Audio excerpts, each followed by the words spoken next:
Sveiki, čia laida Sąžinės balsas. Jūsų dėmesiui dvi socialinės provokacijos. Antrojoje laidos dalyje pamatysite, kaip reaguoja praeiviai, kai jam pasiūlo įsigyti narkotikų tiesiog miesto centre. Na, o pirmojoje dalyje praeiviai susidurs su žmogumi, kuris nusprendė atsikratyti nereikalingų balastų tiesiog vidury miesto. Išmesdami žmonės pavojingų buitinę elektroniką į aplinką, vienas dalykas teršia aplinką, jeigu tai yra šaldytuvai ir freonai išleidžiami į aplinką, tai ardomas yra ozono sluoksnis. Kitas dalykas, jeigu elektronika turi asbesto ir kitų pavojingų atliekų, vėlgi yra užteršiama aplinka.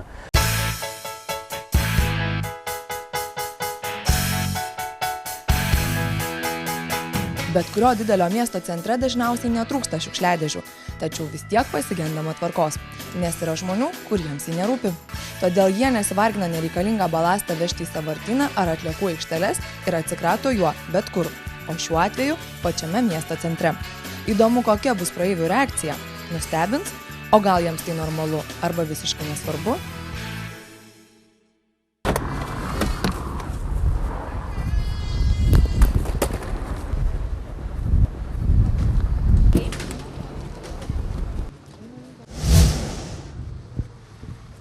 Labadiena, čia laida Sąžinės balsas. Sakykite, ar matėte vyriškį? Ne, tai ne.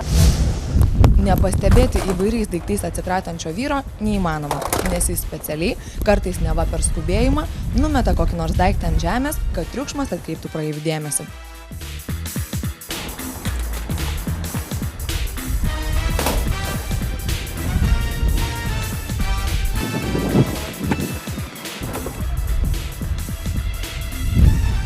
Čia laida Sąžinės balsas. Sakykite, ar matėt vyriškį vidury Laisvės alėjos šiukšlinantį?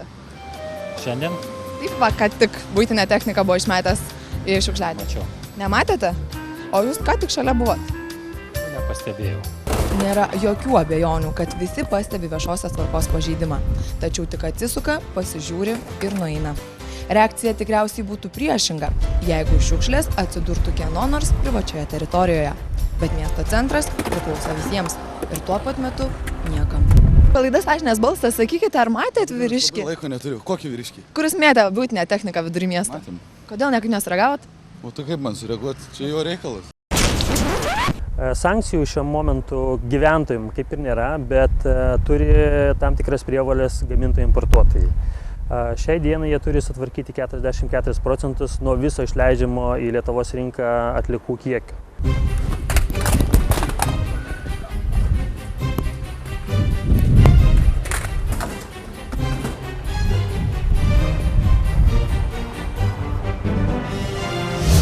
Ar matėt vyriškį vidury miesto buitinę techniką atsikratantį? Nu taip, mačiau. Kaip į tai reaguojate? Nu ne kaip. O kodėl nebandėte jo sudrausmint, pavyzdžiui? Kažkaip, ką žinau. Jis tai teršia jūsų miestą, jeigu esat kaunietis, ar ne? Ir nesinorėjo kažkaip jį paauklėti, šiek tiek pabart? Iš pradžių nelabai supratau, kas čia vyksta, kas čia jam atsitiko. Pagalvojau, gal iškrito žmogui iš rankų ar kaip. Bet tai va žiūri metą. Galvojat, vidury miesto žmogus nešasi rankose kompiuterį ir netyčia iškrito? Taip, taip. Dažnai pamatot žmonės vidury miesto kompiuterį nešantis, stacionarų kompiuterį? Nu šiaip tai ne. Tai bet vis dėlto šį kartą dabar pagalvojat, kad čia tik šiaip nešios kompiuterį? Kažkaip tai gal žmogus galvoja, ima iš mašinos ir iškrito kažkaip tai netyčia. Tai gal reikėjo prieit pagelbėti? Kad suplukęs iš darbo skubu labai namo. O kam vargintis, jeigu skubi ir turi savo reikalų? Galima apsimesti, kad nematai ir ramiai praeiti pro šalį. Sakykite, ar matėte vyriškį, kuris buitinę techniką tiesiog vidury miesto atsikrato? Kaip į tai reaguojat? Nepatiko. O kodėl nebandėt, pavyzdžiui, jo sudrausminti? Žmonėms nepatinka toks vaizdelis, tačiau kol kas niekas nesiėmė jokių veiksmų. Labadiena, čia laida Sąžinės balsas. Sakykite, ar matėt vyriškį, kuris vidury Laisvės alėjos buitinę techniką išsimetinėja? Ir stebiuosi, ką jis čia dabar daro. Jis labai nori atsikratyti. Nu, bet tik ne vietoj, nu. Tai manot, kad tai nėra normalu tokioje vietoje? Kad tai nenormalu, nes yra visur paskelbta, kad kur surenka tokius daiktus. Kodėl nebandėt nueiti jo, pavyzdžiui, sudrausminti ir paaiškinti, kur reikėtų dėti tokias atliekas? Manau, jis nusiteikęs labai taip karingai, jisai nepaklausytų vis tiek manęs, aš manau. Sakot, tai iš tikrųjų pabijojot tiesiog kažką? Nepabijau, tiesiog nenorėjau bereikalingo konflikto. O nemanot, kad visuomenės abejingumas prisideda prie to, kad žmonės iš esmės gali daryti beprotiškiausius dalykus ir niekas jų nedrausmina, niekas jų nebaudžia?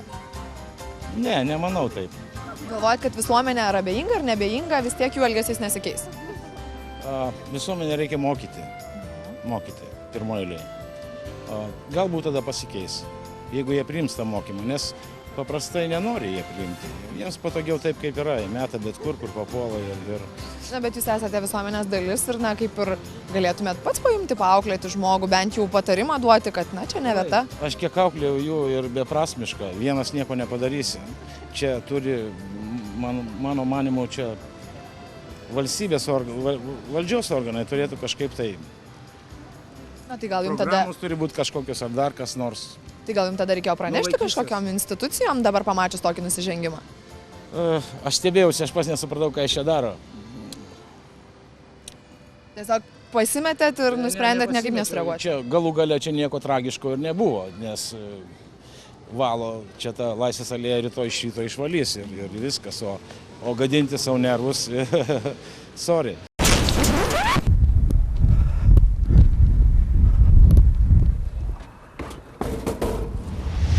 Mačiau, matėte vyriškį, kuris vidury Laisvės alėjos atsikrato buitinę techniką, ar ne? O dabar ne, matėm. Kaip į tai reaguojate? Neigiamai, labai neigiamai. Nederėtų taip pat. Aš nesu labai religingas, bet sakysiu, jame šėtonas prabilo. Nepaisant praeivio paminėto šėtono, atsirado ir tokių, kurie nusprendė pasinaudoti gerą progą. Sako, jeigu nemokamai, tai net ir actas būna saldus. Nu, tau reikia? Palabiški. Kur neši? Kur neštum? Tai duok nors 10 litrų. Vis tiek tokie dalykai, žinai. Tai kur tas dėsi? Numetė, apdaužėjai. Tai bet... Labadiena, čia laida Sąžinės balsas. Sakykit, kaip reaguojate matydama žmogų vidury Laisvės alėjos teršinti? Ne, tai aš galvoju, ką jis čia daro. Atėjot apžiūrėti šiukšlės, kurias jis išmetė? Ne, aš galvoju, pasimsiu jį. O nekilo noras sudrausminti žmogų, kuris iš tikrųjų daro nusikaltimą? Kilo, jo. Tai drausminot jau? Ne dar. Tai pirmiausia galvot pasimsit, kas vertingo, paskui jau parodysit. Jo. Supratau, ačiū jums. Tu pasimk. 10 litrų viskas tau. Kompiuteris, monitorius geras. Čia tik tai vogti yra daugiau, čia nieko baisaus. Negali naudoti paprasčiausiai.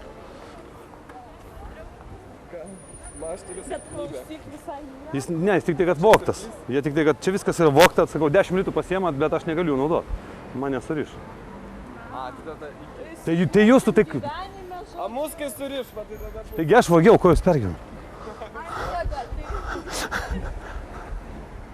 Pamelavus, kad technika vogta, smalsuolių susidomėjimas kaip mat pradingo. Tačiau mes vis dar tikime sulaukti nors vieno pilietiško poelgio.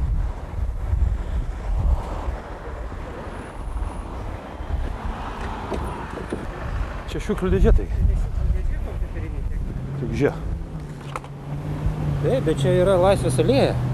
Ir čia nuorūko mėtė. Prašom susikrauti atgal viską. Galima čia mesti? Negalima čia mesti tokių dalykų. Taigi už mūsų mokesčius? Ne. Tokie dalykai yra, tam skirtos vietos yra sukrovimo. O tai kur išmest tada? Yra konteineriai prie senukų, yra prie didžiųjų prekybos centrų. Jūs čia nejuokaukit. Aš nubausiu už to. Aš iš policijos pareigūnų. Labadiena, čia laida Sąžinės balsas. Matom, vis dėlto sureagavot, pamatęs pažeidėją. Kaip reaguojat į tokį elgesį vidury miesto? Galima taip daryti. Esate iš tikrųjų labai pilietiškas žmogus ir mes didžiuojamės, kad jūs iš tikrųjų sureaguojate. Kaip reikėtų su tokiu žmogumi iš tikrųjų elgtis? Ar reikėtų jį ateit paauklėti? Reiktų jį labai smarkiai. Ta prasme, kažkokiam finansiniam bausmėm? Administracinė nuobauda, taip. O ar dažnai tenka tokius vaizdus pamatyti? Pirmą kartą dabar pamačiau Laisvės alėjoj. Ir iškart kokia mintis pirma buvo ateiti tiesiog paauklėti, ar ne? Paaiškinti, kad taip negalima. Be abejo.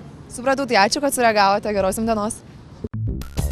Pagaliau atsirado asmuo išdrįsęs sudrausminti tvarkos pažeidėją. Tokių asmenų mūsų šalyje tikrai nedaug.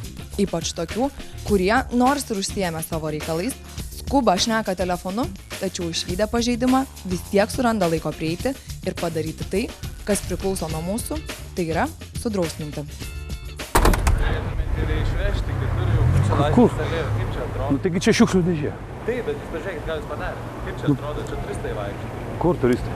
Kur turistai? Pilna mieste turistų. Nuvežti yra stambiagabaričio aikštelė. Labadiena, čia laida Sąžinės balsas. Ar galėtume turbūt jūs pakalbinti? Matom, papiktino jūs žmogus vidury Laisvės alėjos buitinę techniką metantis.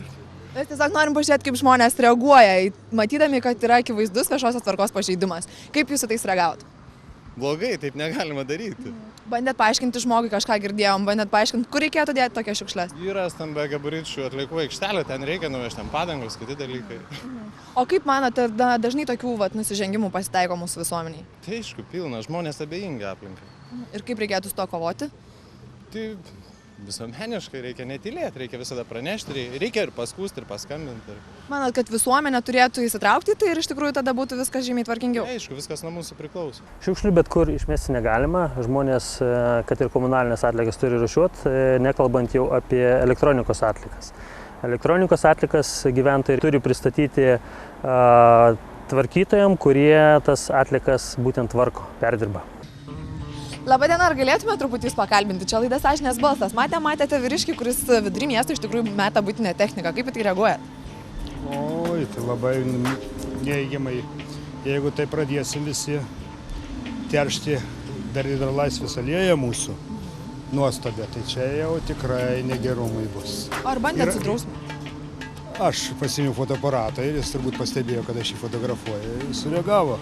O ką būtumėt, fotografavot vien dėl to, kad sudrausmintumėt, ar planavot kažką daryti su tom nuotraukom? Taip. Tiesiog sudrausminti, ar ne? Taip. O sakyt, kokiu reikėtų imtis priemonių, fotografavimas taip jau yra kaip įkaltis. Gal reikėtų eiti to žmonės tiesiog paauklėti, gal jie to nesuvokia, kad daro blogai?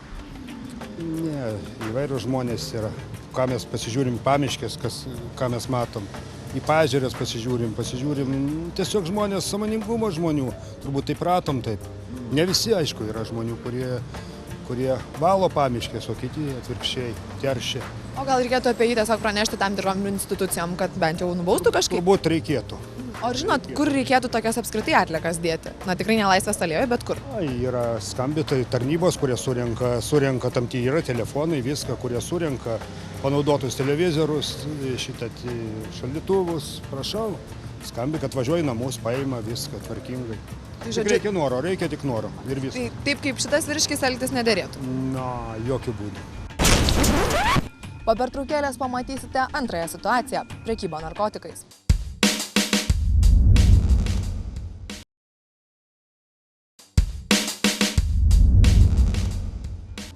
Narkomanija Lietuvoje tampa vis opesnė problema.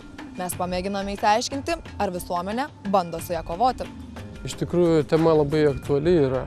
Kas anksčiau nebuvo ne taip rūpėjo policijos pareigūnam, nes narkotikų prekeiviai arba asmenys užsiimantis kažkokia panašia veikla vengdavo masinių susibūrimo vietų, jie stengdavosi būti nuošaly ir mažiau matomi. Šiuo metu vis atsiranda daugiau signalų apie tai, kad šitie narkotikų dileriai arba kiti asmenys, kurie padeda jiems, vis dažniau skverbiasi į masinius renginius arba į kitus renginius, kad tos narkotinės priemonės būtų labiau prieinamos. Jaunuolis vidury baltos dienos pilnoje praeivių gatvėje žmonės įkalbinės nusipirkti narkotikų. Aišku, polietileno maišelyje tik imitacija. Iš anksto susitarėme, kad vaikinas bus įkyrus ir nuožmiai mėgins įsiūlyti praeiviams nusipirkti maišelį su tariamai narkotinėmis medžiagomis. O pagrindinis tokio elgesio motyvas – pinigų stygius. Todėl prekė bus siūloma su nuolaida.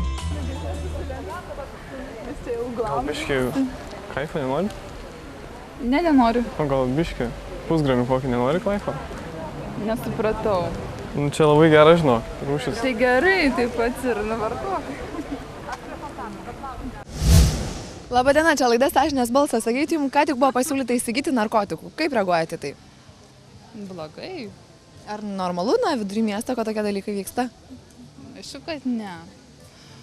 Čia nežinau net ką pasakyti. O kaip su to reikėtų kovoti? Iš tikrųjų, narkomanija Lietuvoje ir pakankamai opi problema yra. Kaip reikėtų su to kovoti?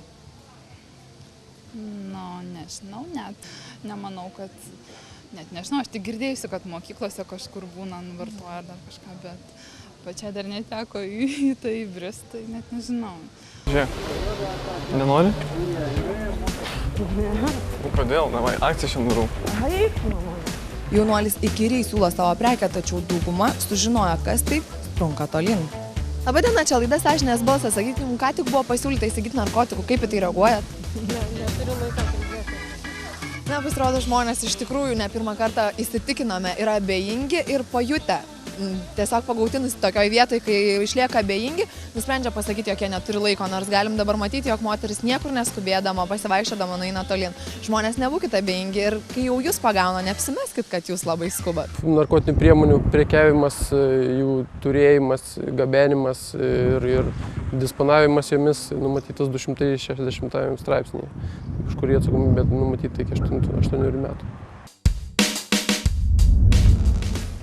Ar nereikėtų, pavyzdžiui, pranešti policijai? Na, šitokius dalykus nesikišu, manau, kad aš vis tiek Lietuvoje negyvenu, tai... Tai jums nesvarbu, kas vyksta Lietuvoje? Man svarbu, kas vyksta Lietuvoje, bet aš tikriausiai tokių dalykų nepranešinėčiau. Na, kodėl? Nes man per daug reikėtų reikalų daryti kitokį. Gal nori? Ne. O gal? Gal draugai jau nori? Palauk, išpalauk. Gal nori kas nori? Gal draugai jau nori? Labadiena, čia laida Sąžinės balsas. Jums ką tik buvo pasiūlyta įsigyti narkotikų. Kaip į tai reaguojat? Labai blogai. Labai blogai, o ar rėmėtės kažkokių tai priemonių? Na, policijai, pavyzdžiui, planuojat pranešti? Ne. Ne? Kodėl? Nežinau, net nesusimačiau. Nemanot, kad tai nusikaltimas yra? Pardavinėt? Nežinau. Ta prasme, aš nesusidūręs. Iš tikrųjų dabar pasimėtęs, iš tikrųjų esu šiek tiek. Nes taip prikibti prie žmogaus visų pirma yra akiplėšiška. Bet kadangi nelabai aš žiūrėjau, ką ten daro ir ką ten pardavinėja, aš tiesiog praėjau. Iš kalbos nesupratot, ką pardavinėja? Ta prasme, jeigu aš nesuinteresuotas, aš negalėčiau ir žiūrėti, nes man galų galę aš nenorėčiau gaišti laiko. Na, iš jo kalbos jūs nesupratot, jog tai yra prekyba narkotikais? Taip, ir aš pasimečiau. Supratot, ar ne? Ir suvokat, jog tai yra nusikaltimas, apie kurį reikėtų pranešti atitinkamam institucijom? Galbūt taip. Bet jūs pats to nebūtumėt padaręs? Nemanau, nes ką tik pamiršau savo kortelės PIN numerį. Žiūrėkit, gal norit biškį? O gal biškį? Ne. Gal draugai kokie nori? Ne. Kodėl? Nu ką žinau, ne. Bet čia geras, žinau. Gali būti. Sveikas, žiūrėk, gal nori? Gal nori? Žinau, kad nori. Ne. Bet turi draugų. Ne. Turi draugų, kurie nori. Jėgai. Nu, einam, kad nors kampo ir viskas. Nu, rimtai, nu. Kur nors? Gerai? Ne. Kodėl? Visais. Papka. Ką? Papkių neturi. Labadiena, čia laida Sąžinės balsas. Sakykit, ką tik jums buvo pasiūlyta įsigyti narkotikų, kaip į tai reaguojat? Prastai. Prastai tai reiškia nenormalu, kad tai vyksta vidury miesto? Ne. O kokių nors priemonių planuojate imtis dėl to? Ką žinau, anksčiau ir vėliau jis susitiks policija. Ir jį pagaus šitaip atviroji dienoje prekiauti narkotikais. O to proceso nenorėtumėt pagreitinti pranešdamas pats policijai? Realiai, net nežinau, galbūt ir apsieičiau be to. Labadiena, čia laida Sąžinės balsas. Jums buvo ką tik pasiūlyta įsigyti narkotikų, kaip į tai reaguojat? Taip, narkotikus dažniausiai klubus įsiūlo, kad Laisvės alėja, tai kažkaip nelabai. Ne, tai... tiesiog dairiausi, jeigu būčiau policininką pamatęs, būčiau užžodęs, ką žinau. O iškvies, pavyzdžiui, nuėjus nuo šaliau policiją nemastot? Dažniausiai čia tamposi pirmin atgal, tai... Policininkai tampos čia, ar ne? Vaikščiai. Supratau, tai jeigu dabar koks tai tampytųsi pro šoną, tai užžodyčiau. Tai dairiausi, ieškojau, ta prasme. Bet šiaip atitempti čia policijos neplanavot? Beprasmiška. Seniau jo čia nebūtų. Jeigu čia nesitampo, net čia kojų tempti, ar ne? Neturiu minį jo, jau seniai čia nebūtų. Gal nori biškį? Kaifą? Šitoks. Žolė. Galim iš kampo eiti mums. O kiek? Pusgramis 30, akcija darau šiandien. 30? Jo. Pusę gramų. Daugiau. Nu, 25. Gramas būna už 35. Nu, 20, mažiausiai. Dabar reikia paklausti draugų. Labadiena, čia laida Sąžinės balsas. Ką tik jums buvo pasiūlyta įsigyti narkotikų, kaip į tai reaguojate? Ką žinau, normaliai. Galvojat, kad normalu vidury miesto, kai tokius dalykus pardavinėja? Ar nelabai čia gal ir normalu? Tiesiog bairis buvo, supratau viskas. Iškart supratot, kad čia yra bairis? Ir tai atrodė jums normalu? Ta prasme, žmogus iš tikrųjų jums dabar galėjo siūlyti narkotikus ir jūs pagalvosite, kad tai bairis ir jisai savo galės pardavinėti. O iš ko supratot, kad juokauja? Iš akių. Susilaikome nuo komentarų ir leidžiame jums įvertinti tai, kas ką tik įvyko. Labą dieną. Gal norit? O gal norit tikrai? Gal tikrai norit? O gal tu nori policijoje atsidurti dabar pat? Ne, nenori, bet gal jūs norit šito. Tu nenori dabar, kad aš tave supakuočiau? Manęs negali supakuoti. Aš žinau, kad jūs norit. Aš taip pat supakuosiu. Aš žinau, kad jūs norit.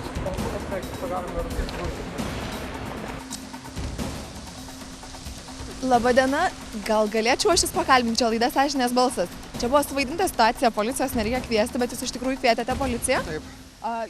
Dažnai sureaguojat visą laiką taip, kai pamatot kažkokius vykdomus nusikaltimus? Aš manau, kad aš privalau tai padaryti. Jo labiau, kad, kaip sakykime, šitos ryties specialistas, aš žinau pavojų, kurį kelia šitos medžiagos ir manau, kad reakcija turėjo būti pakankamai greita ir operatyvi. Kaip šios ryties specialistas, gal šiek tiek galėtumėt pakomentuoti, ar Lietuvoje narkomanija yra opi problema? Be jokios abejonės. Visų pirma, tai yra komercinis dalykas, tai yra didžiuliai pinigai ir būtent dėl to yra nesiskaitoma su jokiomis priemonėmis siekiant greitų ir didelių pinigų. Be abejo, sąskaita žmonių gyvybių ir labai gaila, tačiau ir jaunų žmonių gyvybių. O jūs iš esmės tai, kad tai vyko vidury miesto, nelabai ir nustebino, kaip supratau? Deja, turiu pripažinti, kad absoliučiai nenustebino ir blogiausia, kad panašus dalykai mano žiniomis vyksta ir prie mokyklų, ir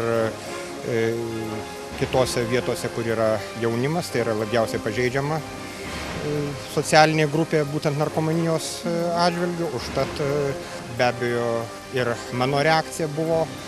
Aš tiesą sakant, nelabai norėjau imtis iš karto staigiai labai drastiškų priemonių. Aišku, aš turiu tam tikrų įgūdžių tokį veikėją labai operatyviai neutralizuoti, tačiau be abejo nesinorėjo dabar imtis ekscesų. O ar visuomenės toks sureagavimas, pranešimas policijai padėtų nors kažkiek kovoti su tokia problema? Matot, problema yra šiuo atveju, manau, kad pakankamai sudėtinga vien dėl to, kad efektyvių priemonių, bent jau tos institucijos, kurios turėtų kontroliuoti narkotikų apyvartą, jos iš principo neatlieka šitų funkcijų. Galbūt vienintelė institucija, kuri daro kažkokius žingsnius, būtent ir yra policija, kuri bent jau sugauna platintojus, tačiau visa kita sistema akivaizdžiai yra neveikianti. Supratau, o gal galėčiau sužinoti, ką jūs dirbate? Aš esu gydytojas ir viena iš mano specialybių ir jinai tiesiog yra susijusi su ūmiais apsinuodymais. Supratau, gerai, ačiū už jūsų nuomonę. Būkite atidūs, nes aš galiu tikoti jūsų už kiekvieno kampo. Šiam kartui tiek, viso geriausio.